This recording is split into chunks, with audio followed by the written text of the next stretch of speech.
24 घंटे राम नाम की खुमारी में लीन रहने के लिए पूज्य भाई जी द्वारा साधकों को जो आवश्यक बातें बतलाई जा रही है, हम आप उनका श्रवण कर रहे हैं। पिछले अंक में 4 महत्वपूर्ण बातों को श्रवण किया। आज आगे की यात्रा पर चलते हैं और भाई जी के दिए हुए मार्गदर्शन का पालन कर हम आप सतत राम नाम की रटना लगाने का प्रयास करते हैं। जय श्री हरि। पूज्य गुरुदेव के चरणों में प्रणाम। सभी नामनष्ट साधकों को जय जय श्री सीताराम। पूज्य भाई जी लिखते हैं कि साधक मन को स्थिर करने के पश्चात 3 बातों की सावधानी से प्राप्ति और रक्षा करे। प्रथम, उच्च भाव की।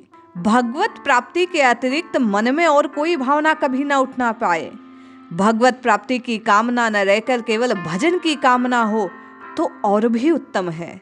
भगवत प्राप्ति या मोक्ष की कामना यद्यपि समस्त कामनाओं का सर्वथा नाश करने वाली है, तथापि विशुद्ध प्रेम, अनन्य शरणागति अथवा तत्व ज्ञान के सिद्धांतों की उच्चता को देखने पर कोई भी कामना भले ही वह कितनी ही विशुद्ध अथवा उच्च हो, मन में नहीं होनी चाहिए। परंतु ऐसा ना हो तो भी आपत्ति नहीं।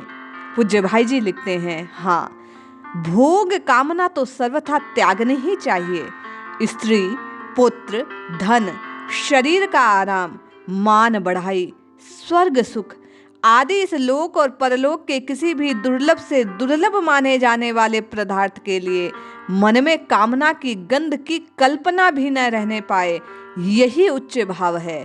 और इसके साथ प्रभु का भजन करना साधक के लिए श्रेयकर है। पूज्य भाई जी कहते हैं, दूसरी बात, प्राप्त और रक्षा का प्रयास। देवी संपत्ति।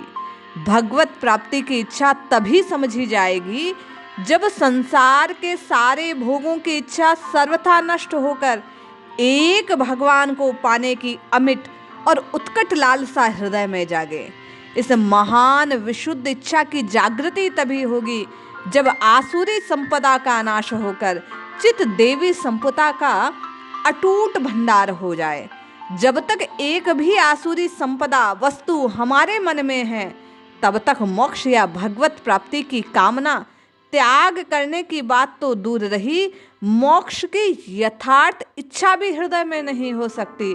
इसलिए साधक को बड़ी ही सावधानी से, पूज्य भाई जी कहते हैं, आसुरी संपदा को भीतर खोज खोज कर उनका नाश करना चाहिए। यह विश्वास रखना चाहिए कि हमारे द्वारा जो कुछ दुष्कर्म बनते हैं, या तो हमारे हृदय के दुर्भाव हैं, उनमें भूल हो, प्रमाद हो, कमजोरी से हो, हमारी आत्मा की अनुमति अवश्य रहती है। यदि आत्मा बलपूर्वक मन से कह दे कि आज से एक भी पाप वृत्ति अपने में नहीं रख सकते, पाप वृत्ति को ललकार कर कह दो, जा, निकल जा यहाँ से तुरंत तुरंत तुरंत जा, समूल नष्ट हो जाएगी, तो मन की हिम्मत नहीं कि एक दोष को अपने यहाँ स्थान दे।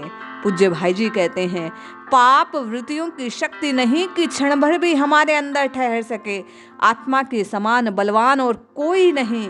आत्मा के ही बल को पाकर सब बलवान है। आत्मा की शक्ति से सब में शक्ति है। शक्ति का मूल उद्गम स्थल, पूर्ण केंद्र तो आत्मा ही है। सबकी सचेतन शक्तिधाम आत्मा है। स्वयं भगवान गीता में कहते हैं, इस प्रकार आत्मा को बुद्धि से परम शक्तिमान और श्रेष्ठ जानकर अपने द्वारा इन सबको बुद्धि, मन, इंद्रिय, शरीर को वश में कर, हे महाबाहो, इन ज्ञानियों के नित्य वेदी सब पापों के मूल दुर्जय काम रूपी शत्रु को मार डालो। पूज्य भाई जी कहते हैं, साधकों को चाहिए कि भगवान की इस बात को हृदय में स्थान दे। भगवान की इस वाणी से यह निश्चय है कि संतों का ऐसा अनुभव है, आसुरी संपदा, उनके प्रधान आधार काम, क्रोध, लोभ आदि का नाश कर देवी संपदा का अर्जन करना भगवत कृपा से हमारे लिए कोई बड़ी बात नहीं। बस आत्मा में बलवती आज्ञा शक्ति का प्रकाश हो जाना चाहिए, जो उसका स्वरूप है। फिर आसुरी संपत्ति का विनाश, देवी संपत्ति का विकास होते देर नहीं लगती। आत्मा की जागृति होते ही आसुरी संपदा भागने लगती है, देवी संपदा का प्रवाह चारों ओर होने लगता है। भाई जी कहते हैं इसके लिए आवश्यक है साधक को मन लगे ना लगे हरिनाम की जपना आरंभ कर दे।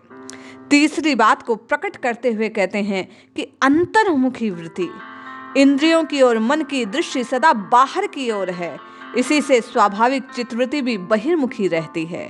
साधक यदि विशेष रूप से सावधान न रहे तो उसकी साधना का लक्ष्य विचार बुद्धि से भगवान होने पर भी क्रिया रूप में विषय भोग बने रहते हैं। वे अपनी प्रत्येक साधना को बाहरी शक्ति से शक्ति संपन्न बनाने, बाहर की ओर विकसित करने की इच्छा करने लगता है। भाई जी चेताते हुए कहते हैं सारी शक्ति भगवान से जो नित्य हमारे आत्म रूप में विराजित हैं आती है और सारी शक्तियां उन्हीं में पूजित हैं। इस बात को साधक प्राय भूल जाते हैं, उनका चित्त बाहर ही बाहर भटकता है। इस हेतु साधक के फलस्वरूप अवश्य प्राप्त होने वाली यथार्थ शक्ति से वह वंचित रहता है। अक्सर हम आप साधक ये प्रश्न करते हैं कि इतना नाम जप कर भी लाभ क्यों नहीं दिखाई देता। भाई जी ने कारण बतलाया कि हमारी चित्त की वृत्तियां बाहर की ओर जा रही है। जिस दिन हम और अंतर्मुखी होने का प्रयास करेंगे, चेतना की शक्ति को, आत्मा की शक्ति को बलवती पाएंगे और दिव्य अनुभव प्राप्त होंगे। पूज्य भाई जी आगे लिखते हैं वृत्ति को बाहर से हटा अंदर लगाने से, विषय रूप संसार से हटा सच्चिदानंद घन परमात्मा से जोड़ने के लिए यथा आवश्यक एकांतवास, जप, स्वाध्याय आदि उपाय करने चाहिए।